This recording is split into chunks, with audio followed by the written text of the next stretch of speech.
سفر میں ہیں، سخت مشکل میں پھنس گئے، حالات سے تنگ آ گئے، کوئی مدد کرنے کو تیار نہیں، غیبی مدد ہو جائے تو اس کے لیے کوئی وظیفہ، کیونکہ واقعی حضرت کبھی کبھی ایسی سچویشن ہو جاتی ہے کہ آپ ایک سفر پہ نکلے تھے،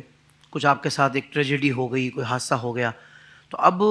ظاہر بات ہے کہ آپ مانگنے والے تھوڑی ہیں، لیکن اب وہ سفری اخراجات ہیں اور وہاں کوئی ایسی مدد نہیں مل رہی، تو کوئی وظیفہ ایسا ارشاد فرما دیں کہ کوئی غیبی مدد ہو جائے اور کوئی ایسے اسباب بن جائیں کہ وہ آپ کو سفر آسان ہو جائے۔ اللہ اکبر۔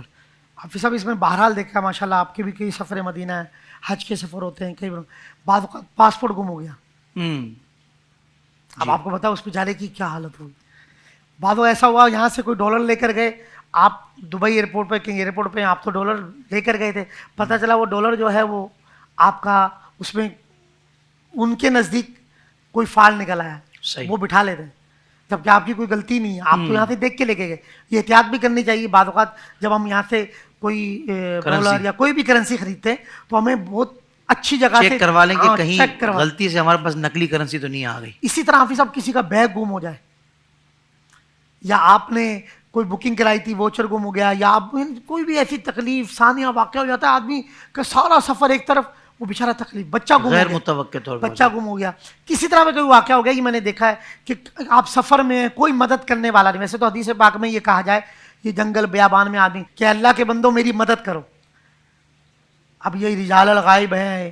اللہ تبارک و تعالیٰ کی جو بھی ایسی مخلوق ہے، تو جنگل بیابان میں کہا گیا۔ اس سے یہ بھی پتہ چلا کہ یہ حدیث پاک ہے کہ اگر مشکل میں ہو تو آپ یہ کہیں گے آئینونی یا عباد اللہ، اللہ کے بندوں میری مدد کرو۔ صحیح۔ اب یہاں پر حدیث پاک ہماری رہنمائی کر رہی ہے کہ اللہ کی عطا سے اللہ کے بندے مدد پر بھی قدرت رکھتے ہیں، تو اس کے لیے ایک بڑا سورہ طلاق کی آیت کا حصہ حافظ صاحب اس کو پڑھتے رہے، بار بار پڑھتے رہے۔ فرمایا جب آدمی اللہ پہ توکل کرتا ہے، اللہ پہ یقین کرتا ہے، کیا ہوتا ہے؟ ہم دکھوں میں، تکلیفوں میں، پریشانیوں میں اس کو تنہا نہیں چھوڑیں گے، نکال دیں گے اور اس کو وہاں سے رزق دیں گے جہاں اس کا گمان بھی نہیں ہوگا، اور جو اللہ پہ توکل کرتا ہے اللہ اس کے لیے کافی ہے، بے شک اللہ اپنا کام مکمل کرتا ہے۔ تو سورہ طلاق کی آیت یاد کر لیں، اس کو اعلیٰ کا بھی اس میں بڑا پیارا واقعہ ہے۔ آپ فرماتے میں بڑی ملفوظات اعلیٰ میں بڑی تکلیف میں تھا،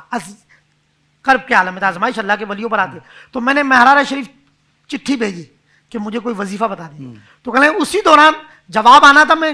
حدیث پڑھ رہا تھا، تو یہ حدیث میں نہیں نظر سے گزری کہ جب آدمی اس آیت پر عمل کرے، اس آیت کو پڑھے تو اللہ تعالیٰ اس کے راستے بنا دیتا ہے۔ تو اللہ فرماتے ہیں میں نے اس آیت کی کثرت شروع کر دی، ملفوظات اعلیٰ میں توکل ضروری ہے، قرآن کے تلفظ ضروری ہے، آپ اس کو پڑھیں مزہ آئے گا، اور آپ سب غیبی امداد ہوتی ہے، کام بننے شروع ہو جاتے ہیں۔ سبحان اللہ، سبحان اللہ۔ قبلہ شاہ صاحب اللہ آپ کو جزائے خیر دے۔ اس طرح کے اور بھی روحانی وظائف حاصل کرنے کے لیے ابھی ہمارا یوٹیوب چینل IDS روحانی علاج وزٹ کیجئے، سبسکرائب کیجئے اور نوٹیفیکیشن بیل آئیکن کو پریس کیجئے۔